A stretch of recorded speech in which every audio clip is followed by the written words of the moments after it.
I'm a journalist, and my sort of comfort place and happy place is being in conversation. So I want to just get this started with a couple of questions. So I think we have Calvin going around with one mic. So how many of you, let's see a show of hands first, how many of you know someone with depression or anxiety? Okay, everyone. How many of you know someone with dyslexia or ADHD? Everyone, awesome. Okay, how about bipolar or schizophrenia? Wow, it's almost everyone. Okay, so slightly different question. The mic is going to come in handy. What comes to mind when you hear the word neurodiversity? I want to hear from a couple of you. If you can raise your hand. Do you have any thoughts? Neurodiversity. I think about atypical folks, or how we as a society tend to ignore them or confuse neurodiversity with mental health, which further stigmatizes both. Excellent. Okay, you sound like an expert. More thoughts when you hear this term neurodiversity. What comes to mind? We have another mic? Okay. Can you hear me? Yes. Okay. Well, I think of my daughter who's dyslexic, and I think about creativity and kind of alternative neural pathways and her ability to find things that other people miss. Awesome. Okay, so the upside of having a different way of thinking. Anyone else want to chime in? Right here in the front. Can we get a mic here? I think about my daughter's school, which looks at diversity not just as your background, but also how your brain works and different ways of learning. Exactly. Okay, so thinking about the brain in terms of how it might work differently from what we might think of as a norm. So yeah, neurodiversity is a term that just acknowledges and celebrates the diversity of human brain makeups. So it's sort of a movement and a paradigm shift away from thinking in terms of normal and abnormal. And it's a term that's been really embraced by a lot of tech companies and some design agencies, and thinking about diversity and inclusion and how do we make space for people who think differently, and things like that. So Microsoft has an autism initiative, Walmart has a neurodiversity hiring program, and it's kind of a hot topic right now. The term itself was actually started by a sociologist in Australia by the name of Judy Singer, and it really spread. It sort of gained its popularity in the autistic community, but was quickly sort of embraced by folks with ADHD, dyslexia, bipolar, a range of what we call neurodivergences. And there is a specific demographic that has been sort of left out and disregarded when we talk about neurodiversity, and that is, can anybody guess? Okay, it's women. So sort of the history of psychiatry and the medical system is such that studies rely primarily on men to get streamlined results. So we've seen this in cases like heart attacks, right? Doctors and the public were really late to the game in understanding what heart attack symptoms looked like in women, and you see this across the board. And so we see this with mental health, and it turns out that autism and ADHD are two prime examples of this. So I started looking at this deeply because, so my background is in public health. I was trained at the Harvard School of Public Health, but I always knew I was going to work in media. I was a reporter for Fast Company magazine and CNN and all sorts of different places in Asia. I was a foreign correspondent. And I knew that I worked really well when I could hyper-focus and sort of go into rabbit holes. And so that way of thinking really suited me. But I would really struggle when it came to like task switching. So when I would have to go from, neuroscience research to then laundry or dishes, it was really hard for me to do that. And so it was hard to reconcile this in light of having these degrees and publishing. But when I became a parent, the sort of amount of task switching escalated and really forced me to look at what was going on.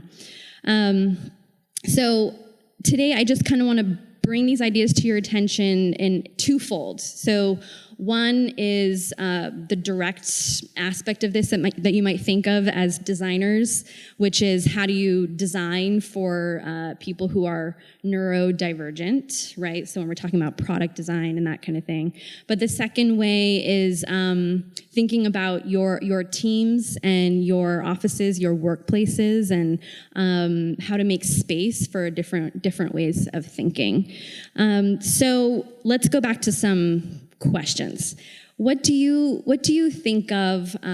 What comes to mind when you hear the word sensory or sensory design or sensory environments? I'm going to get that mic going around again. Sensory. Anyone want to chime in? Do we have a mic up here in the front? Okay, we can shout.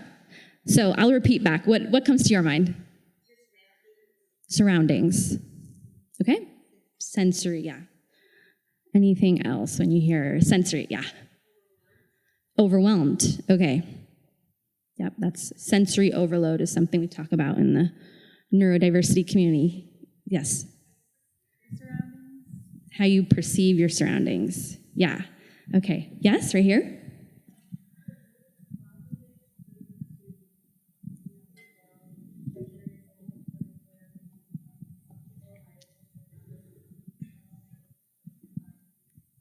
Absolutely, yeah. So our ability to modulate and regulate and sort of perhaps filter and not be so affected by something like lighting or sound. So I am sort of on a spectrum of various sensory processing differences. So the Neurodiversity Project started because when I was going through this journey of figuring out what was going on, I got a bunch of people together in a room to sort of like figure this stuff out. And so there were, corporate people and singers and Ivy League people and activists and a small Berkeley studio. And people were just very present and open about who they were. Like, yes, I have a PhD in neuroscience, but I am bipolar and I've been deeply suicidal, Or somebody else would say, I am a singer and I see colors when I sing, and they have synesthesia. So let's see this clicker. The book that is coming out March 24th, 2020 is Divergent Mind. Thriving in a World That Wasn't Designed for You. And it's a title that kind of hits hard, and it's meant to. But there's this sense for people who operate differently that this world kind of isn't designed for us, right? And I know there's probably many of you in the room that feel this way from sort of different intersectional layers. So I wanted to show you two things real quick that give you a sense of sort of my sensory world and the world of many other people with sensory processing differences. So I'm going to put the mic down for a sec. Hang on. This is a body sock, and I'll demonstrate in a second. But when I was doing research for this book, Divergent Mind, I went to go see an occupational therapist, and occupational therapists are accustomed to seeing children, because the differences with children are much more apparent, because those of us who either just have a really deep sense that we're different, or you've gone to get formal diagnosis, we've spent a lot of our lives just kind of adapting, right? So I'm going to show you how this works, because once she showed it to me, I immediately went out and bought this. Hang on.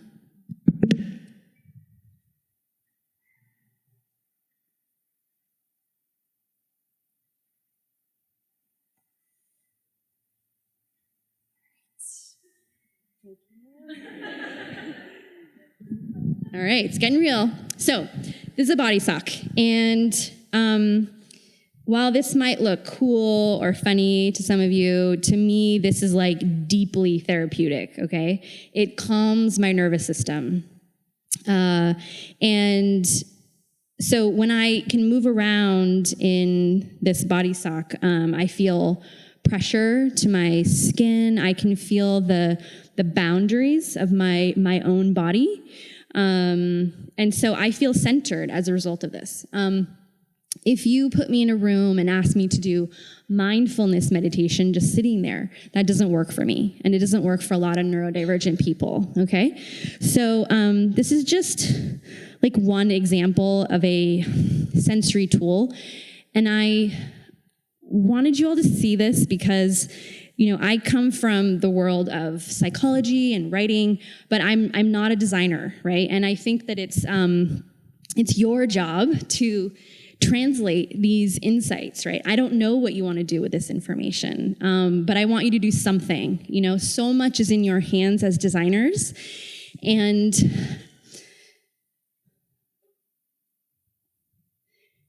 I'll just leave my shoes off. Is this a first for the Invisible Project? So I mean, you saw that perhaps, you know, maybe you sensed sort of like a shift in how I was feeling when I put that on. And I need you all to be translators. I don't know what you want to do. I don't know if you want to have these available in your offices and just make it kind of a direct impact that way, or if you want to think about how this might inform how you design clothing or how you design couches in the lounges of your office places and that kind of thing. So in my interviews, you know, I interviewed designers who were thinking about things like this. And there's a design approach called Snozelen that started in the Netherlands. I'll give you a small example of that. I'll do it right now.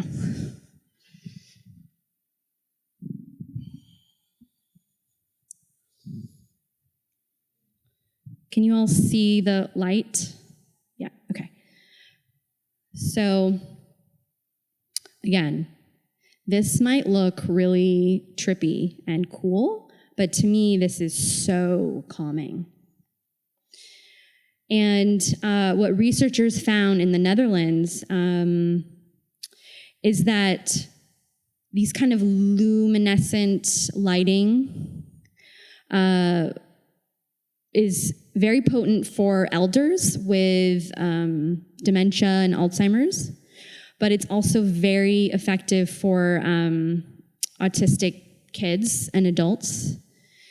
You know, many of us who are neurodivergent say that we feel like we're aliens or like we're from another planet, but if you get us into an environment where this is sort of the decor, this is home. Like, this is our happy place. And, you know, I feel very present when I'm sort of exposed to this kind of lighting or ambiance.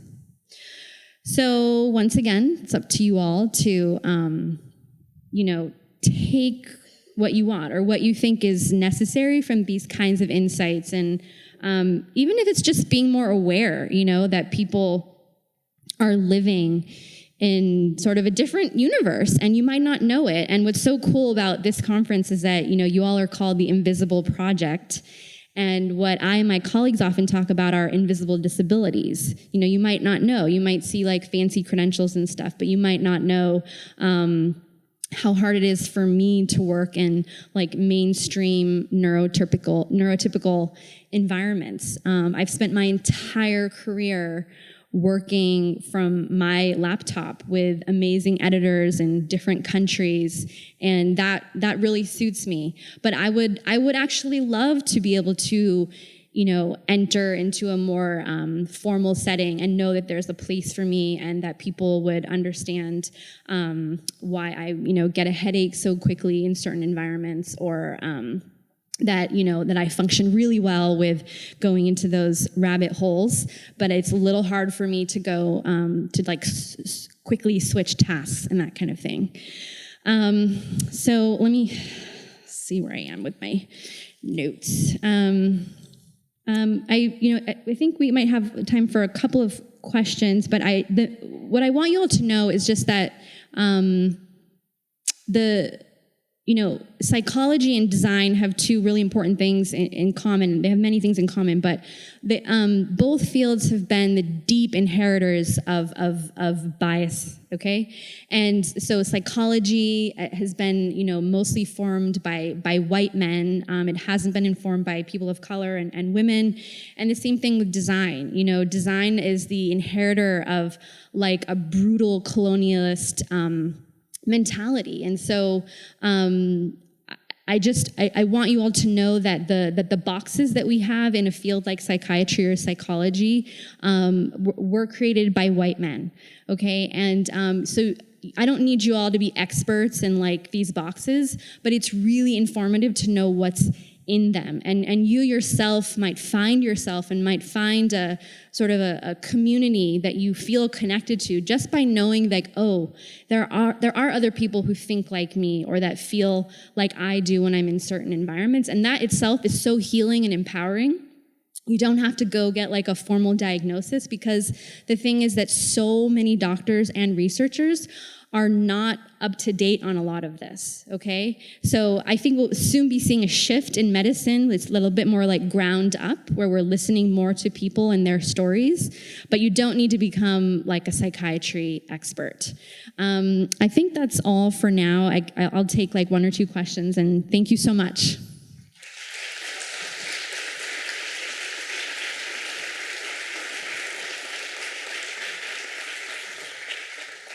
We have a question here. I was wondering, thank you for your really great speech on something that I'm not very familiar or have thought of any much when I'm designing. So what would you suggest we do during the design process to make sure that we're aware, we're including people with neurodiversity? For example, if I'm trying to pick a font or I'm trying to pick a color, how do I, make this choice that's, inclusive? Yeah, that's a great question. I mean, I think y'all are experts at like, interviewing people and listening to them and trying to integrate feedback from like who you're designing for. So I think it's kind of, sometimes it's case by case. I don't think we can say like there's necessarily one color or one font style that might work best for a neurodivergent mind. It also depends on what you're talking about. Are you dealing with like a dyslexic customer or an autistic customer? I do know from the research that sort of like deep blues and deep magentas are generally very soothing to the nervous system. And so there's one example of a designer from Korea who came to the States and was designing for a center for autistic teens, and his lighting choices were really important, and he chose blues and magentas. And in terms of spatial design, it was important to have really enclosed environments versus like large, open, airy spaces. So I think it, of course, goes back to who exactly you're designing for. So yeah. We have time, or yeah, over here. Hi, thank you very much. I know that my brother's undiagnosed ADD, and I've long wondered if just because I see how I do things, right? And as an entrepreneur, it's actually always helped me. I've thrived on that. When I have worked with clients where I have to go in and they have this open seating plan, Yeah. That has not worked for me, and I've always chalked that up to being an introvert. I'm curious if in your research, are you finding, because that seems to have, like, everybody's gone from offices to an open plan of seating. I'm wondering if there's maybe a new wave, I'm hoping, that is actually much more conducive to different ways of how people work. So I'm just curious. Yes. Yeah, so the question is about open office plans and that kind of thing. That enjoyed a quick rise, and then it's enjoying like a huge backlash right now. So Susan Kane, who is sort of a colleague, friend, mentor. She has been a huge force in this. She wrote Quiet, The Power of Introverts in a World That Can't Stop Talking. And there has been just massive complaints about open office plans. So I think that's going to slowly fade away. But yeah, it's a common issue. And thank you so much. The book is Divergent Mind. The Neurodiversity Project is our ongoing event series. We host best-selling authors here in San Francisco. Please find me online and Twitter and all that, and I'd love to connect in person today with you all. Thank you.